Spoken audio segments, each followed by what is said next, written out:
There's something deeply rooted in human nature that recoils at the presence of something or someone that cannot be controlled. From the earliest stories of history, even from ancient sacred texts to the quiet tensions in a modern-day office, this truth rings out like a warning bell. People, by default, resist what challenges their authority, their comfort, or their pride. And when they cannot overpower it, they seek to diminish it. This isn't always done openly or with fists raised. No, more often, it happens with subtle glances, with silence when your name deserves honor, with backhanded compliments that are nothing but veiled attempts to reduce you. It happens in whispers behind closed doors, in unjust criticisms masked as advice, and in the slow erosion of your reputation through lies dressed in charm. People are not threatened by weakness. No one feels uneasy around someone who bends easily, who adapts to every demand, who waters down their convictions to keep the peace. But place a person of deep resolve in front of them, someone who doesn't need their validation, someone who doesn't panic at their disapproval, someone who won't bow, and suddenly it stirs something uncomfortable in them. Because you're not playing by their rules, you're not fitting in their mold, you're showing them, just by existing in truth, that there's another way to live, a better way, and that can feel like a rebuke. When people can't sway you, they'll slander you. When they can't shame you into silence, they'll twist your words to make you seem foolish or dangerous. And when they can't grasp the source of your strength, they'll question your motives, your character, even your sanity. It's not always because they're evil or malicious, it's because conviction confronts them, integrity exposes compromise, strength, real strength, reminds them of their weakness, and instead of rising to meet the standard, human nature tries to tear it down to a more manageable size. You see it in relationships. That friend who once admired your passion now mocks your intensity. That colleague who used to praise your work ethic now calls you too much or obsessed. Why? Because as long as your fire made them feel warm, they celebrated it. But when your fire started to expose their coldness, they had to smother it, or at least make you believe it wasn't worth tending. It's control. It's the age-old need to reduce what threatens our comfort. You see it in leadership. A bold voice in a room of passive men will be labeled arrogant. A principled woman in a sea of compromise will be called difficult, rigid, uncooperative. The goal is not always to remove her. Sometimes it's just to make her doubt. Just enough so she'll quiet down, apologize for her strength, second, guess her decisions, and become a little more manageable, a little more predictable, a little less powerful. Even in personal growth, when you begin to set boundaries, when you start saying no to things that once drained you, some people won't applaud. They'll resist, not because your boundaries are wrong, but because they can't control you anymore. And people equate love with access. The moment you begin to protect your peace, your purpose, or your identity, they may accuse you of pride, of betrayal, of being cold. But it's not you that changed. It's their ability to shape your behavior that has disappeared. And instead of growing with you, many will try to pull you back, because it's easier to devalue you a person than to rise to their level of clarity. People who are governed by insecurity often see strength as a threat. If someone's identity is rooted in how much control they have over others, then anyone who is unshakable becomes their enemy, not because they've done anything wrong, but because they refuse to kneel. And so they diminish you, through sarcasm, through gossip, through neglect, through dismissal. Sometimes it's loud, but often it's quiet. Death by 1,000 cuts. They chip away at your confidence, hoping you'll come down from the wall you're building, like Nehemiah, and engage in useless debates. But you must not, because the moment you stoop to their level to justify your existence, to explain why you are the way you are, to beg for a seat at their table, you've handed them control. This need to diminish what can't be controlled is also a reflection of fear. Fear of being left behind, fear of feeling small next to something great, fear of change, but it's dressed in pride, and pride doesn't just puff itself up, it must also shrink everything around it. So when your life becomes a mirror that reflects a higher standard, a deeper faith, or a more disciplined walk, people won't always celebrate. They'll squint, they'll scoff, they'll say you're too intense, too radical, too extreme. Not because you are, but because the lukewarm always hate the fire. And if you're not careful, you'll start believing them. You'll start apologizing for your strength. You'll try to make your fire smaller so they're more comfortable around you. You'll tone down your convictions, laugh at jokes that make your spirit grieve, and pretend not to care about things that used to break your heart, all to avoid the slow burn of being misunderstood. But you must resist. Because the moment you let people define your value by how well they can control you, you've traded purpose for approval. There's a cost to standing firm. People may reject you. They may lie about you. They may call you names, twist your intentions, leave you out, but there's a greater cost to bending. When you try to make everyone else comfortable, you end up crucifying your own identity. You silence the very thing that makes you valuable. And the tragedy is this: even after all your efforts to please them, many still won't accept you, because their issue was never really you. It was that they couldn't use you. So remember this: when people can't control you, they'll try to devalue you. Not because you're not worth anything, but because you remind them of what they were called to be and are afraid to become. Your presence, your peace, your refusal to bend, these things confront the brokenness in others. And rather than face it, they attack the one who carries what they lack. It's not personal, though it feels deeply personal. It's not about your character, though it attacks it. It's about power, and if they can't have it over you, they will try to make you question whether you ever had it at all. There's something terrifyingly fragile about letting the world define your worth, because the world is loud, chaotic, ever-changing, and deeply inconsistent. One day it lifts you up as a hero, the next it casts you aside like you're nothing. If you build your value on the applause of people, on likes and approval, on what's trending or accepted in the moment, you will find yourself constantly shifting, performing, adjusting, trying to earn something that was never meant to be earned in the first place. And the tragedy is, no matter how hard you try, it will never be enough. The world doesn't care about your soul. It doesn't care about what's eternal. It doesn't reward humility, integrity, or quiet strength. It celebrates noise. It exalts image. It praises those who bend to the pressure, who say the right things at the right time, who play the game. And if you play well, they'll keep you around. But make no mistake, step out of line, speak truth instead of comfort, live with purpose instead of popularity, and you'll see how quickly the crowd turns. That's because the world never truly loved you. It loved what you gave it. Truth, on the other hand, doesn't change. It isn't swayed by opinion polls or popularity contests. Truth doesn't need a spotlight. It doesn't need a crowd to validate it. It just is. And it speaks something eternal over you, something unshakable. Your worth is not determined by how well you fit in, but by the unchanging fact that you were created with purpose, called with intention, and loved without condition.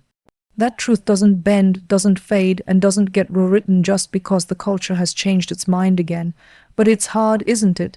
Because everything around you screams the opposite. From the moment you wake up, you're bombarded with messages telling you that your value is based on how successful you are, how beautiful, how charismatic, how many followers you have, how much money you make, how desirable you are to others. And you start to believe it. You start to measure your worth by numbers and noise, by validation that disappears the moment you stop performing. It's exhausting, because deep down, every one of us wants to be seen. We want to be known, respected, celebrated even. But if you let the world be the one to give that to you, it will own you. You'll keep coming back to it like a thirsty traveler drinking salt water, never satisfied, always needing more. And eventually, it will cost you your soul, not all at once, but piece by piece, until you no longer recognize the person in the mirror, and you wonder how you got so lost. Truth doesn't demand that from you. It doesn't ask you to prove your worth. It declares it. It looks at you when you're unseen, when you're uncelebrated, when no one is clapping for you, and it says, you still matter, you still have value. Not because of what you've done, but because of what is true, unchanging truth, rooted in something bigger than you, deeper than the noise, stronger than the storm. The world calls people valuable based on performance. Truth calls people valuable based on identity. That's the difference. You could fail, you could fall, you could be misunderstood, mistreated, forgotten by everyone else, and still, truth says you are not worthless. Because your worth was never in their hands to begin with. That's what terrifies the world. It can't control someone who knows where their value comes from. It can't manipulate you with fear of rejection, can't lure you with empty praise, can't silence you with shame. You become a dangerous kind of free when you know your worth isn't up for debate. This freedom isn't loud, it doesn't boast, it doesn't walk into the room needing to prove anything. It's quiet confidence, steady peace, eyes focused on something eternal. And it draws people, not to you, but to the source of your peace. People begin to wonder how someone can walk with such calm in a world that's constantly screaming, how someone can keep standing when others would have broken, how someone can speak truth with love without fear of what it will cost them. But the world won't always applaud you for that. In fact, it often hates what it can't control. And when it realizes it can't buy you with praise or silence you with criticism, it will try to isolate you, label you, make you feel alone. That's where you need to remember, truth has never been popular. It's rarely comfortable, but it's always right. And in the end, it stands when everything else crumbles. You have to make a choice. Will you let the world tell you who you are? Will you let its applause define your direction? Will you chase its ever-moving target of what's acceptable, desirable, worthy? Or will you plant your feet in truth, even if it costs you the crowd? Because you can't have both. Sooner or later, the truth in you will offend the lie in them. Sooner or later, you'll have to choose between being liked and being free. That's why so many people are restless, because deep down, they know they've traded something sacred for something shallow. They've let the world name them, and it gave them labels instead of identity. It gave them fame but no peace, attention but no love, and now they're haunted by the truth they buried to be accepted. But you don't have to live like that.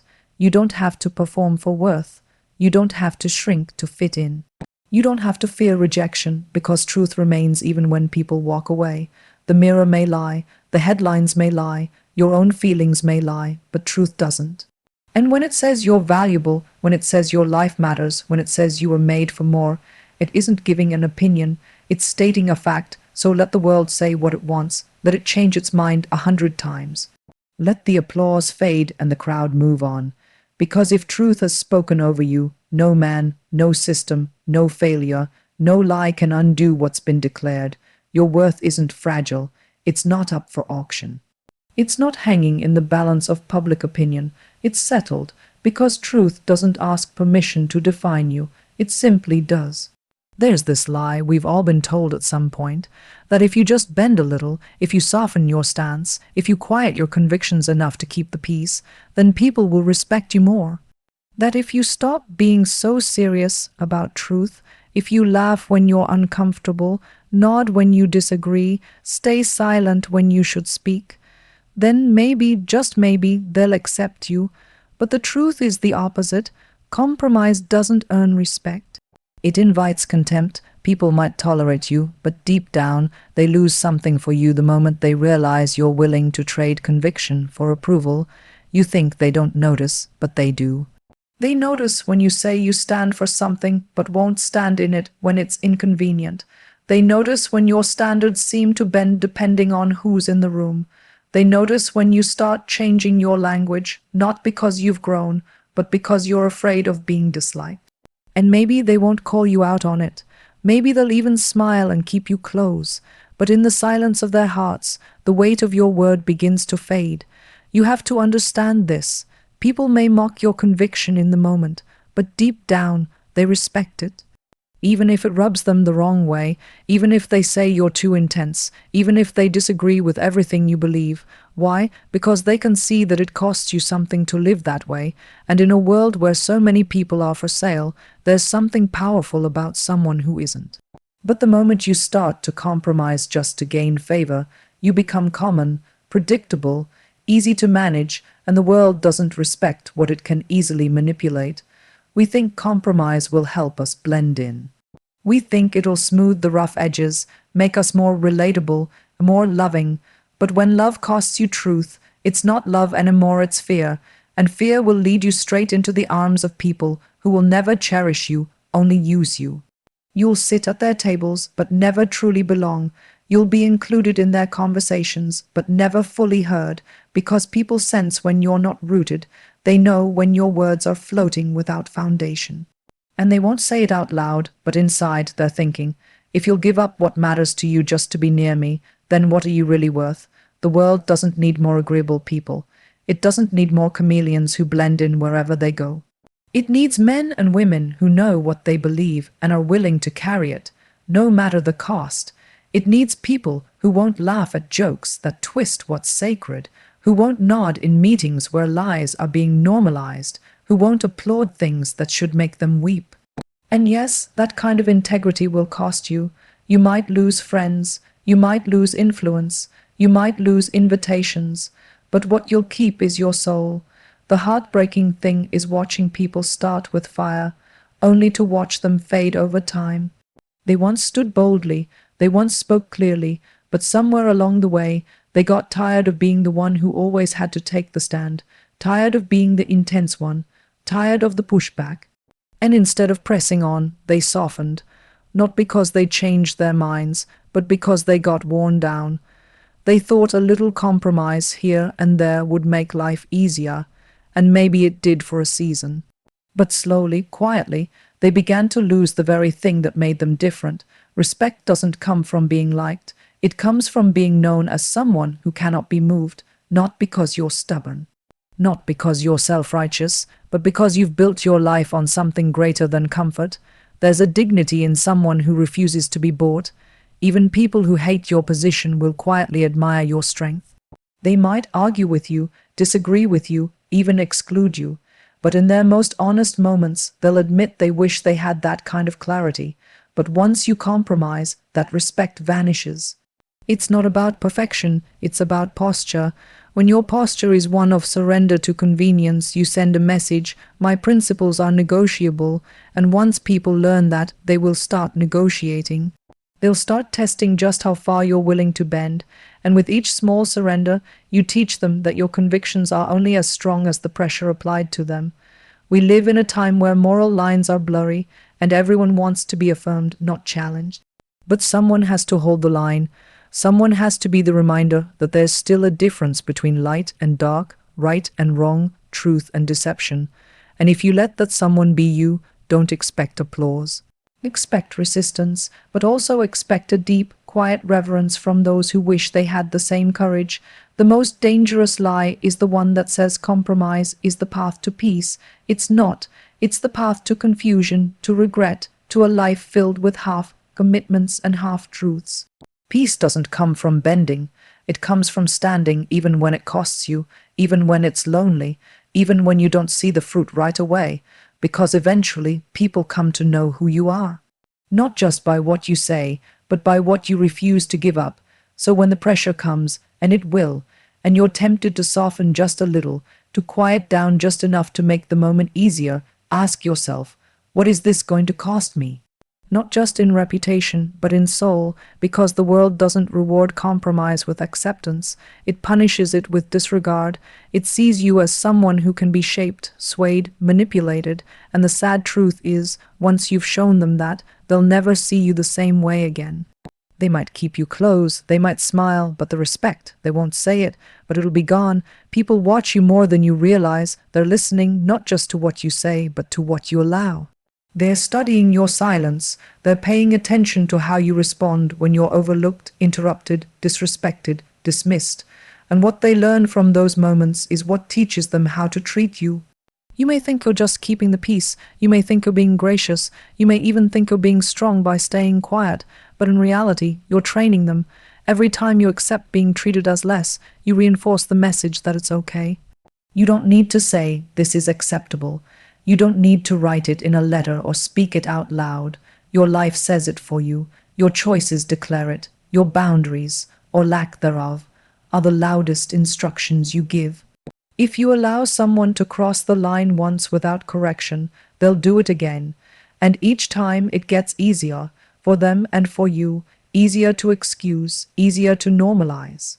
Until one day you wake up wondering how things got so far, why the respect is gone, and how you became the person who keeps giving more than they get. But the truth is, you didn't wake up in it. You trained them into it, one silent moment at a time. That's not to say you're responsible for people's cruelty or mistreatment. No, that belongs to them. But you are responsible for what you permit, for what you continue to entertain, for the standard you set and uphold. And here's what makes it even more difficult. Sometimes the first person you have to retrain is yourself. Because if you've spent years being too accommodating, too patient, too afraid to draw a line, then you've also taught you how to treat you. And now the internal battle is just as real as the external one. It's one thing to be kind, it's another to be a doormat. People confuse the two all the time, but kindness isn't weakness, it's not passivity. It's not silence in the face of harm. Real kindness has a spine. Real kindness speaks when something needs to be addressed. It sets boundaries not just for self-preservation, but as a way to honor truth, honor dignity, and honor what's right. You can be gracious and still be firm. You can forgive and still walk away. You can love people and still tell them, you don't get to speak to me that way.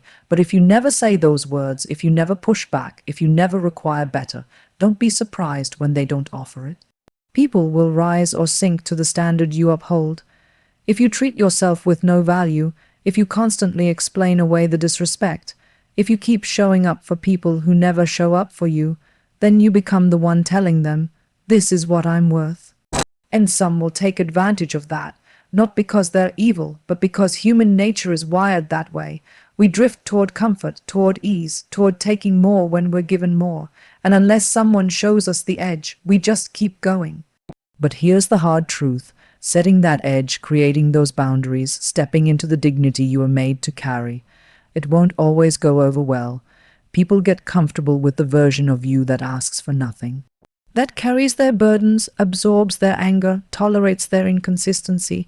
So when you stop doing that, when you start asking for respect, when you start requiring truth, they won't always clap for you.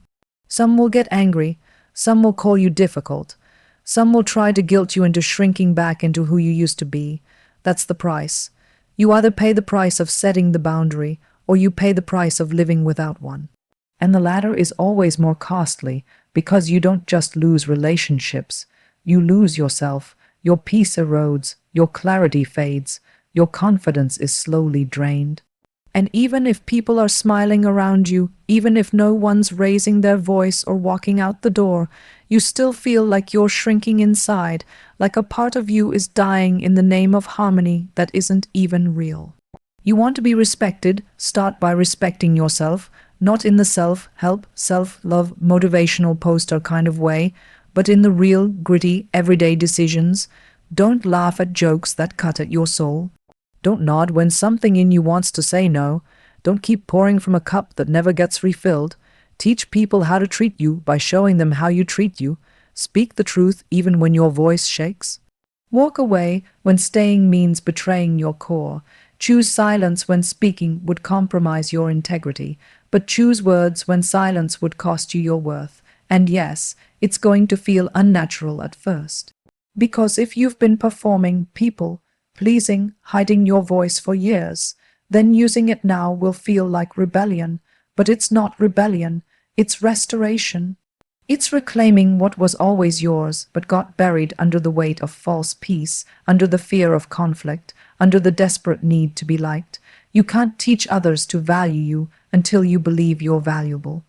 Not just in theory, not just in the quiet moments of prayer or reflection, but in the decisions, the conversations, the boundaries you draw and enforce. Some people will adjust, they'll surprise you. When you raise the standard, they'll meet it. When you speak the truth, they'll listen. When you say enough, they'll take a step back and come back better. But others won't, and you need to be ready for that. Because not everyone will want to learn. Some will walk, some will label you, some will try to twist the narrative and make you the villain. But you weren't made to carry their comfort at the cost of your own character. You teach others how to treat you every time you speak up or stay silent. every time you accept less or require more, every time you allow the disrespect to pass unchecked or you call it by its name. And that doesn't make you arrogant, that doesn't make you hard to love, that makes you a person who understands that love and honor cannot be separated. If someone claims to love you but cannot respect your voice, your value, your boundaries, that's not love. That's control dressed up in flattery. And the only way to break free from that is to unlearn the lies you taught them and begin teaching something new, something truer, something firmer, something rooted in the dignity that was always meant to be yours. There is something powerful, undeniably powerful, about a person who knows exactly why they are here. A person who moves through life not distracted by noise, not begging for applause, not trying to be everything to everyone. A person whose eyes are fixed, whose steps are steady, whose heart is anchored in purpose. That kind of person makes people pause. It commands attention, not because they're loud, but because they're sure. Not because they demand reverence, but because their very existence insists on it. When someone has clarity of purpose, it changes the atmosphere around them. People may not agree with them, but they won't ignore them. You see it when they walk into a room. It's not arrogance, it's not pride, it's weight. It's the quiet gravity of someone who's not looking around for permission to be who they are. They're not trying on different masks. They're not shrinking to make others comfortable. They're not distracted by the trends or tossed around by the opinions of the crowd. They know who they are, and they know why they do what they do. That kind of clarity silences confusion. It settles chaos. It makes those around them reconsider their own aimless wandering. Most people are searching. They're drifting from one thing to the next, always reacting, always adjusting, always trying to find a place to land. So when they encounter someone who has already landed, someone who's rooted, they don't know what to do with it. Some will admire it, some will resent it, but all will feel the weight of it because purpose shines. Not in a flashy, performative way, but like a steady fire that never dies, even when the winds howl. And when you carry that kind of fire, the world has to take notice. Clarity of purpose doesn't mean you never feel afraid. It doesn't mean you never wrestle with doubt, but it means you refuse to be defined by your fear. It means your direction is not up for negotiation. You may adjust your pace, you may change your strategy, but you don't change the path every time life gets uncomfortable. You move forward because you're not here by accident. And when people see that in you, they may question your methods, but they won't question your seriousness. They may challenge your ideas, but they'll know you're not playing games. That's why some people distance themselves from you when you get serious, when you stop drifting, when you stop entertaining distractions, when you stop laughing at things that aren't funny and giving time to things that don't build. They'll feel that shift. They'll feel exposed, not because you've condemned them, but because your life now shows them what theirs is missing. You've stopped being casual, and that threatens those who still are. You've stopped living just to be liked, and now your very presence makes them uncomfortable. But that's not your burden to carry. You weren't made to blend in. You weren't made to dance to the rhythm of someone else's insecurity. You were made for something, and until you lock in on that something, you will continue to live beneath your weight. Because, here's the thing, people don't revere what's inconsistent. They don't respect what's always changing direction. They may sympathize with you. They may even try to keep you around as long as you're manageable. But true reverence, true honor, is only given to those who stand for something and refuse to move. We live in a world where everyone's trying to be everything. Be soft, but be bold. Be kind, but be savage. Be successful, but be chill. Be seen, but don't be too loud. It's exhausting, and it's why so many people are burnt out. Not because they're doing too much, but because they're doing too much that doesn't matter. Clarity of purpose removes the weight of the unnecessary. It teaches you what to say no to. It gives you permission to walk away without guilt, to choose your calling over your comfort, to disappoint the crowd so you can fulfill the reason you were born. And when you live like that, people notice. They might call you stubborn, they might call you obsessed, but deep down, they wish they had that kind of focus, because purpose is magnetic. It draws people in, not because you're trying to be impressive, but because you're real. The world is full of performers. It's full of people who are great at pretending, great at blending, great at sounding right, but never standing right. So when someone shows up who isn't trying to perform, who isn't trying to win a popularity contest, but is just being fully, truthfully, relentlessly themselves, it cuts through the noise like a blade. This kind of clarity doesn't come by accident. It's forged. It's built in the quiet places, the hard seasons, the long nights of wrestling with doubt. It comes when you've been broken enough to know what you can't live without. When you've been stripped of the applause, the validation, the fluff, and what's left is raw and real. Clarity doesn't come from ease, it comes from fire. And when you've walked through fire and come out with your identity still intact, you become the kind of person who can't be bought. You won't chase shallow praise anymore. You won't shift to keep people around. You won't need constant affirmation just to get through the day. Because when you're clear on your purpose, you don't need constant encouragement. You don't need everyone to understand. You just need to stay faithful, and that kind of faithfulness will disturb some people. It will challenge them, but it will also draw the right ones to you, the ones who aren't looking for a trend but for truth. The ones who want to build something real, not just follow whatever's loudest. When you live with clarity, you don't have to shout to be heard. You don't have to fight for a seat at the table. Your very presence speaks. It says, I know why I'm here. I know what I stand for. I don't need you to agree. I just need you to know I'm not moving. And whether people love you or hate you, whether they draw near or walk away, one thing they can't do is ignore you. Because clarity commands reverence, not because you force it, but because you live it, you walk it, you embody it, and in a world full of wandering, that kind of certainty makes people stop and take notice. Not of you, but of the truth in you, and once they see it, they can't unsee it. They might not say it, they might not celebrate it, but in the quiet places of their heart they will respect it, and that's not something you can buy or fake or beg for. That's something only clarity can earn.